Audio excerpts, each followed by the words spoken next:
E a Marvel fez o seu primeiro especial de Halloween, tentando mostrar pra gente a história do lobisomem. E olha, foi um filme de terror. Terror? Eu acho que foi mais um filme de comédia que terror. Mas vamos comentar tudo sobre esse filme. E olha que eu acho que tem referência brasileira, hein?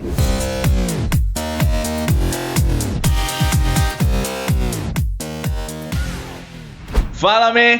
Tranquilo? Natana na área, sejam muito bem-vindos a mais um vídeo do canal Natanamente. E olha só, o meu funcionário do meu está de volta. É, meu filho. E está de volta por um motivo muito especial para a gente falar, contar nossa análise, né? Fazer nossa análise sobre o especial de Halloween da Marvel. Pessoal, vocês não imaginam a dificuldade de fazer esse ser aqui, esse ser lindo, maravilhoso, que só faz dormir, aparecer nos vídeos. Pense num trabalho. Então olha o que a gente faz por você, hein? Eu sinceramente poderia fazer muito bem pra vocês um vídeo dizendo se vale a pena ou não assistir. Mas é um especial de Halloween, uma proposta nova. Claramente aquilo ali é uma ideia de introduzir alguns personagens, principalmente personagens do mundo mais sombrio da Marvel. Lógico que com toda aquela estrutura, né, vinculada um pouquinho de comédia, ainda não é terror. E logicamente, antes de começar essa análise, vou pedir para vocês aí para ajudar a gente com o seu like. Não se esquece de deixar o seu like aí para nos incentivar a fazer mais vídeos, e para que você possa acompanhar esses vídeos é só se inscrever no canal, deixando sempre o sininho ativado. Você sempre vai receber os vídeos aqui da plataforma. Valeu, pessoal, vamos falar do lobisomem.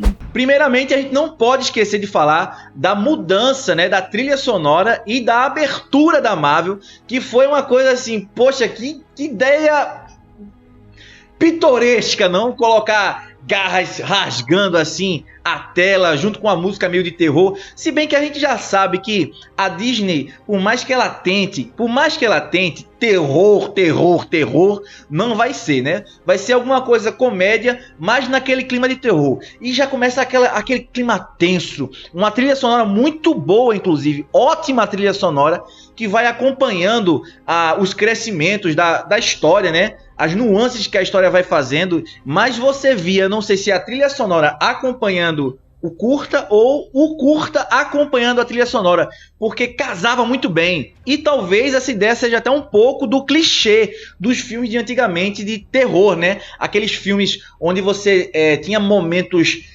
dramáticos, onde ia aparecer um monstro, ou um clima de suspense, onde a trilha sonora tinha que acompanhar, crescer junto. E isso tudo eu vou ter que dizer, ó, ponto positivo para esse especial de Halloween. Já nos primeiros 10 minutos, quando você vê Jack Russell, aquele cara todo bem educado, fofinho, você percebe que aquilo ali não vai ser um episódio de terror onde você vai se assustar. E vou ter que dizer que esse clima de preto e branco, a comédia, pareceu muito. Aí os velhos vão entender, se tiver alguém assistindo, e não sei se vocês já assistiram, Lisbela e o Prisioneiro. Parecia que a gente estava assistindo aquela tela de cinema em que Lisbela conta a história e a história vai acontecendo do filme do lobisomem. E é por isso que eu acho que o termo terror para esse especial não é de fato alguma coisa macabra, e sim somente apresentar super-heróis, porque de fato o Jack Russell é um lobisomem, é um super-herói que tem licantropia vinculada à sua herança, né, sanguínea. E a gente também tem um Homem-Coisa, mas você não percebe aquele clima de terror. É mais uma comédia, é mais uma sátira com terror e uma proposta para apresentar esses personagens. Logo de início a gente vê a entrada de vários caçadores de monstros, a mansão Bloodstone, onde você percebe que aquilo ali vai fazer referência a Elsa Bloodstone e ao pai dela, que, para quem não sabe, o pai da Elsa Bloodstone realmente possuía a Pedra de Sangue e viveu por muitos longos anos. E foi muito interessante também mostrar as cenas dela, a introdução dessa personagem, uma proposta de introdução, na verdade, né? E como ela se desenvolve na batalha. Alguns clichês eu vou comentar que realmente parecia que ela era muito corajosa no momento, mas em outros momentos parecia que ela estava com muito medo. Mas eu não posso negar que eu achei interessante. E assim, para ser terror mesmo, só vai ser para quem tiver, eu acho que uns 5 anos para baixo, que for assistir esse especial, porque quem tem de 10 anos para cima já vai entender que é uma coisa mais voltada para comédia.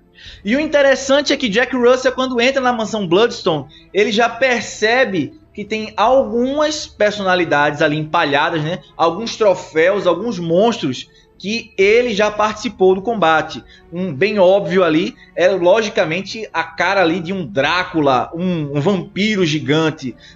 Sendo vampiro e estando num troféu daquele jeito, a gente já imagina que seja o Drácula. Logo de início, a gente já vê que a proposta desse especial vai ser uma grande caçada, onde todos esses caçadores de monstros vão tipo para um...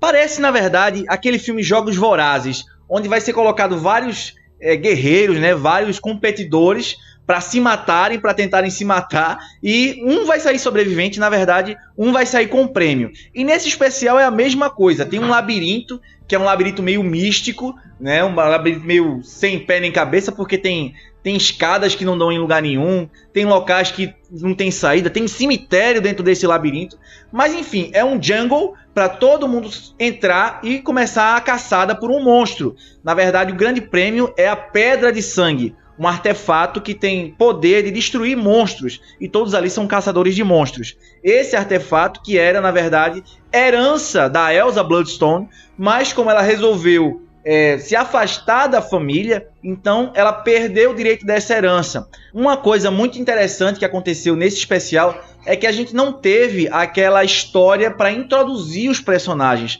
para apresentar o personagem, a origem de cada personagem. Isso é muito bom, porque às vezes ou é irrelevante, ou a gente já conhece tanto aquele personagem, não é o caso desses, mas a gente já espera alguma coisa mais interessante do que somente uma história de apresentação. Até porque já teve tanta história de lobisomem no cinema que explicar mais uma origem de outro lobisomem ia ser um pouco meio complicado de fazer vender. Para quem não sabe, a licantropia ela está vinculada à linhagem, né? A herança do Jack Russell. Só que, diferente do que muitos imaginam, realmente um ancestral dele foi mordido por um lobisomem, mas não foi passado a herança a partir daí, porque mesmo ele mordendo o parente, a maldição do lobisomem não passou para o pai dele, e sim de um contato que o pai dele teve com o Darkhold, o livro que aparece lá em Doutor Estranho, Multiverso da Loucura.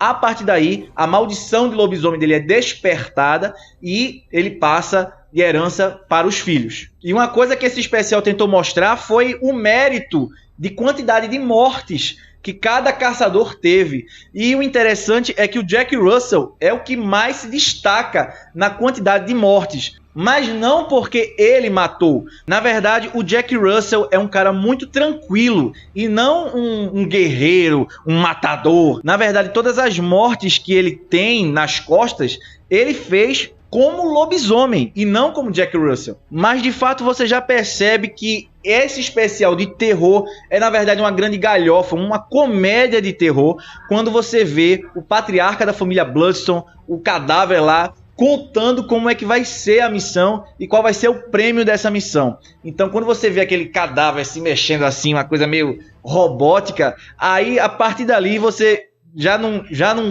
casa mais aquela ideia do terror. Logo no início da caçada, que é apresentado o labirinto místico, onde vai acontecer essa caçada pela Pedra de Sangue, a gente vê uma referência que eu acho que faz muita relação à AVT, porque os soldados, apesar de ser um castelo, uma coisa meio nórdica, algo meio antigo, você vê soldados com bastões elétricos que parecem muito os soldados ou os guardas da AVT, que aparece lá na série do Loki. E eu acho que não só com a série do Loki você tem referências nesse especial, mas também na série da WandaVision, porque a série toda é naquele clima noir, preto e branco. Você, na verdade, fica na expectativa em vários momentos em que a cor vai voltar, porque você vê o crescer da trilha sonora, o crescer da história, então tudo indica que a cor vai aparecer, mas até então só tem cor no vermelho da Pedra de Sangue. E pra quem não lembra, no primeiro episódio de WandaVision,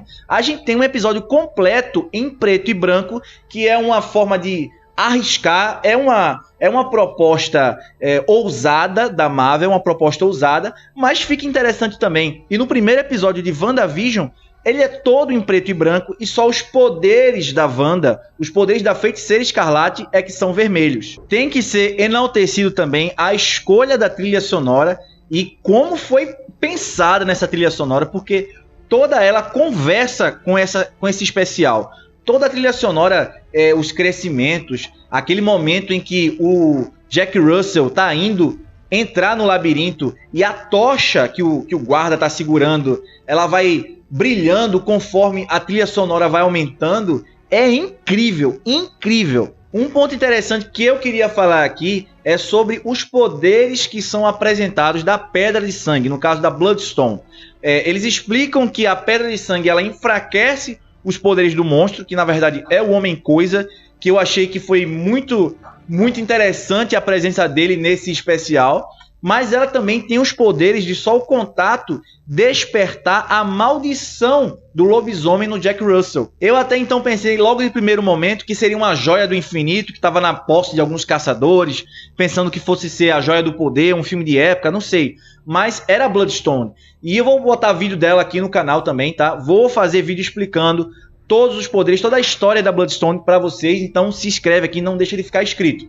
E se a gente está falando de transformação, também vamos falar da transformação do lobisomem, que foi um momento assim bem ousado, diria também, da Marvel, porque a gente tem várias referências no mundo do cinema sobre lobisomens. Eu particularmente tenho o meu lobisomem preferido e infelizmente também não foi esse do Jack Russell. Eu gostei, eu achei muito interessante, eu vou comentar também sobre a proposta de apresentar um lobisomem dessa forma. Mas nos cinemas, em toda essa sequência de cultura pop que a gente tem de filmes sobre lobisomem, eu acho que o melhor e mais bem feito até agora foi o lobisomem que aparece no filme Garota da Capa Vermelha. A ideia do lobisomem quadrúpede, que conversa mentalmente, aquele ali eu acho que até agora foi o lobisomem perfeito. A gente tem lobisomens no Harry Potter, no filme do Crepúsculo, tem filme do lobisomem, mas até agora não achei algum que fizesse aquela sensação de realmente, poxa, isso aí é um lobisomem. O especial tenta mostrar um lobisomem caricato e na verdade não foi usado tanto CGI. Você percebe que aquele lobisomem é um lobisomem fantasiado. É uma proposta arriscada, visto que a gente já tem tecnologia para fazer um lobisomem, só que não ficou ruim. Ficou bom, ficou aceitável, ficou interessante, eu diria. A palavra correta é ficou interessante a gente ver um lobisomem dessa forma, porque imagina só, eles estão tentando introduzir esse personagem. Se esse personagem fica mal feito, que já é um mau costume da Marvel de apresentar personagens que o CGI fica mal feito, já ia ser recusado logo de cara. Não quer dizer que ficou incrível, mas ficou interessante. Porque, de fato, se você for parar para analisar outros personagens, lobisomens, caricatos, sem CGI, realmente não é uma coisa tão bem feita. Você tem até uma série de lobisomens na Netflix que é muita maquiagem e não fica tão legal. Porque você percebe que está muito humano ainda, está muito boyzinho, está muito bonitinho. E o lobisomem tem que ser uma coisa feia, mas não tão feia a ponto de ser mal feito. Eu achei que o personagem transformado conseguiu manter um equilíbrio, porque a gente percebe que aquilo ali é um monstro, não é algo normal, mas também não ficou mal feito para que a gente ficasse brigando com a ideia do lobisomem. Para não dizer que ficou clichê, o lobisomem ele ficou com a aparência lembrando o Fera da Marvel, mutante da Marvel. Só que um fera com a cor preta, né? Uma cor de lobo. E se você for pensar por esse lado, até dá pra aceitar esse personagem dessa forma. Eu acho que eu só não gostei foi do olhar, do semblante da Elsa na hora que o lobisomem tá se transformando. Porque tudo indica, quando ela aparece, que ela já é uma personagem pronta, gabaritada, na caça aos monstros. E quando o lobisomem tá se transformando, parece que ela fica com medo. Fica como se fosse uma mocinha num filme romântico de lobisomem. Aí lembra novamente aquele filme da Lisbela e o Prisioneiro, quando acontece a transformação do lobisomem. Eu só conseguia pensar nessa referência todas as vezes que eu via a cena dela com o lobisomem. Vamos ver se isso não vai virar uma história de amor. Que é uma cena que deixa a gente com muita esperança de, quem sabe, mais especiais como esse acontecerem e a gente ser introduzido a mais personagens desse mundo mais místico da Marvel. Quem sabe a gente não é apresentado a outros personagens, porque tem mais um especial para acontecer, que é o especial de Natal dos Guardiões da Galáxia. Porém, essas produções até então só são uma proposta para apresentar novos personagens pra gente, mas não estão linkadas ao universo cinematográfico ainda. Quem sabe, se o público gostar muito, se for muito bem aceito pelo público, eles não coloquem esses personagens em outras produções. Mas tudo indica que só são especiais para que a gente conheça também esse lado da Marvel, esse tipo de produção da Marvel. E pessoal, essa foi a minha análise sobre o especial do Lobisomem da Meia-Noite, que apareceu aí na Marvel essa semana. Eu vou dizer que eu gostei, achei interessante a proposta. Não achei que a proposta de terror foi bem empregada. Foi um terror muito clichê, mais para apresentar personagens do que realmente fazer um filme de terror. Foi um terror muito voltado para comédia e para nostalgia dos filmes antigos.